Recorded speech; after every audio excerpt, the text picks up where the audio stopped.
So, pagkatapos natin balatan, tingnan nyo mga idol, mula dito, nadadaya natin na yung balat. So, tapered, di ba? So, bukod doon sa, nung una, meron to ditong tuwid. So, nababasag yung movement ng trunk. So, nung binalatan natin siya, tinapered natin yung gin. And then, nakita ngayon natin yung mismo movement. So, kanina, nung nandyan yan, kita natin na hindi natin makita ng flow to, di ba? Kasi, nakaka-distract yun nasa taas. So, ngayon, kita na natin yung movement niya. Ayan. So, pag tinayo na natin yan, ayan yan mga idol. So, tara, i-wiring na natin mga idol. Dito ngayon sa part na to, dito ngayon sa part ng baba, tatanggalin na natin to kasi ito yung isa na yan. Bubuhayin natin yan, pahabain. So, siya yung papalit dito sa part na yan. So, ito yung pababa natin.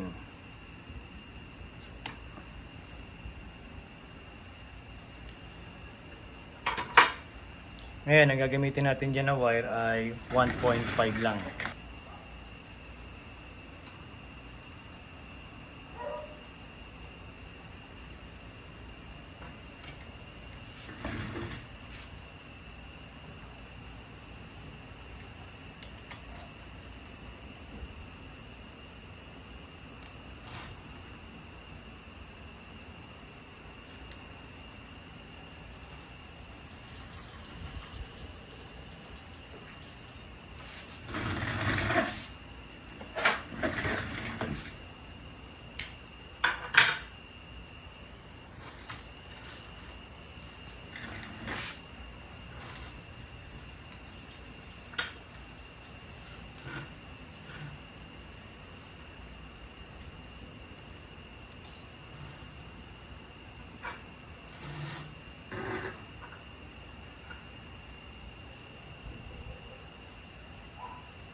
So, itong gamit ko naman na wire ay 1mm.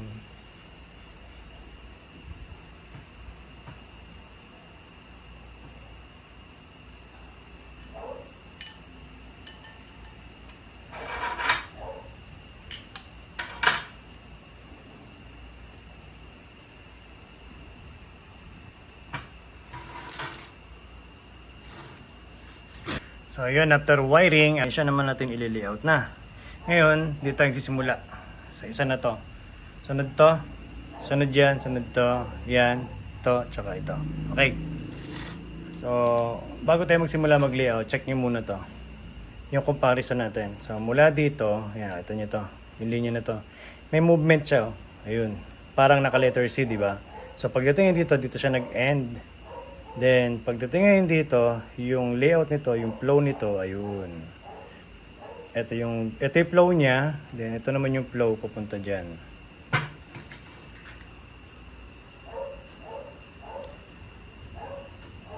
So, prepare natin yung node. Ito yung node na isa at ito naman yung isa.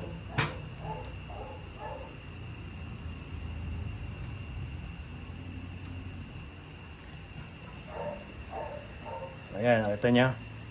Yung layout nito, yung trunk, yung flow niya, ayan. Tapos, nakita niyo to, ayan. Meron dyan baling maliit, ayan. Tapos ito na isa, tapos isa. So, kadiretsuhan. So, ngayon, nakuha na natin layout nito. Dito naman tayo. So, ito yung node na kailangan natin at ito naman yung isa.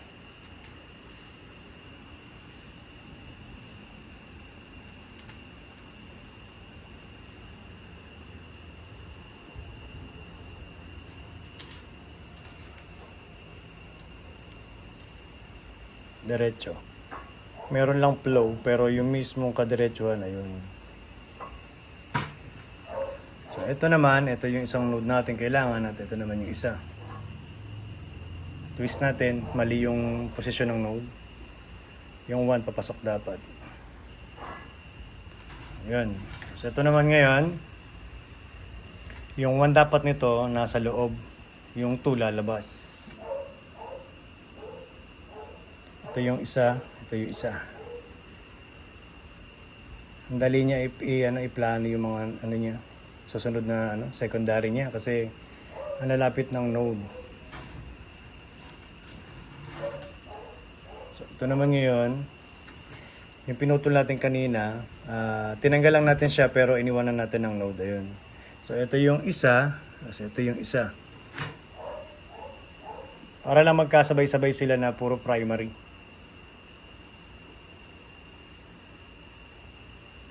Mali yung node niya.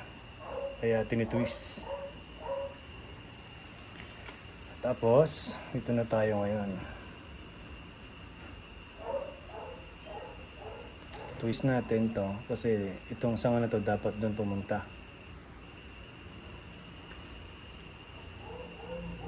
Ito yung node tsaka yun. Sakto. Sakto. Ito yung node na kailangan natin. So, yung node na to, papunta sa likod dyan. Kasi ito yung isa.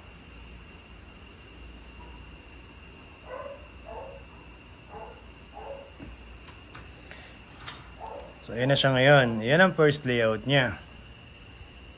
So, hindi kita na sa likod, di ba? Taas natin. Depth yan, depth. Pasilip. So, ito.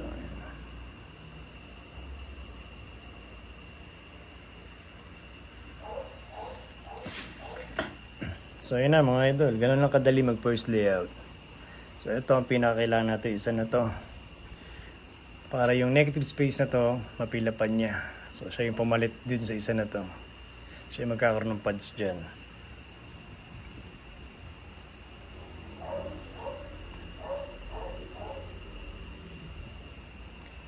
Itong tugas natin na to mga idol ay 5 months old.